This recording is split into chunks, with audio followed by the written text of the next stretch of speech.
Maraming netizen ang nagtatanong kung deserve ba ni Belle na tawaging new gen superstar. Ito kasi ang buong ningning na pinagsigawan ni Donnie Pangilinan nang binasa niya ang spiel sa pagpapakilala kay Belle para sa production number nito sa isang Sunday show.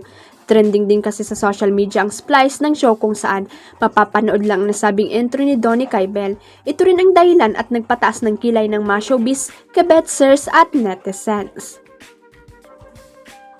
Tanong nila, sapat na raw ba ang accomplishment ni Belle para sa tawaging superstar?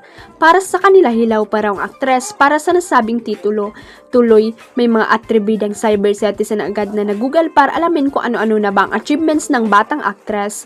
Komento ng mga memang netizen, parang iisa lang naman daw ang nasasabing box office movie ni Belle na umabot sa 100 million rank. Pero hindi pa niya solo ito yung meet and greet and buy na pinalabas noong November 12 last year at sinabing kumita ito ng 215 million globally, kaya talak ng netizen hindi masasabing fans lang ni Belle ang dahilan kung bakit ito tinangkilik ng tao worldwide dahil bida rin sa nasabing family drama movies na Marcel Soriano, Joshua Garcia, Juan Carlos at Piolo Pascual. Pero may mga superstars si Belinda na inalman ang mga nash na mga nagsasabing hindi pa deserve ng actress ang New Gen Superstar title. To the rescue sila sa actress.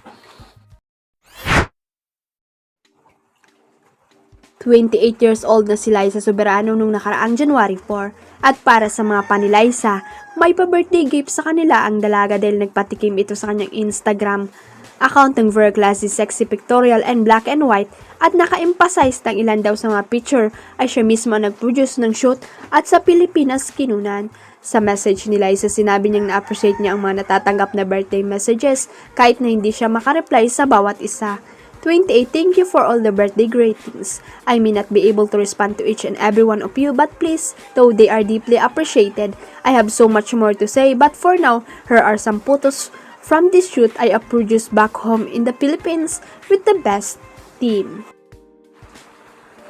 Marami ring celebrities ang nag-post ng birthday greetings para kay Liza at ilan sa mga ito na nireplyan niya ay sina Maggie Wilson, Direk Antoinette Chaduan, Angeline Quinto, Jada at iba pa. Samantala, excited ang mga fans sa iba pang ganap ni Liza sa Hollywood at umaasa silang magiging big star talaga ang idolo sa Amerika. Huwag kalimutang i-click ang subscribe button at i-ring ang notification bell para sa latest at legit chika updates.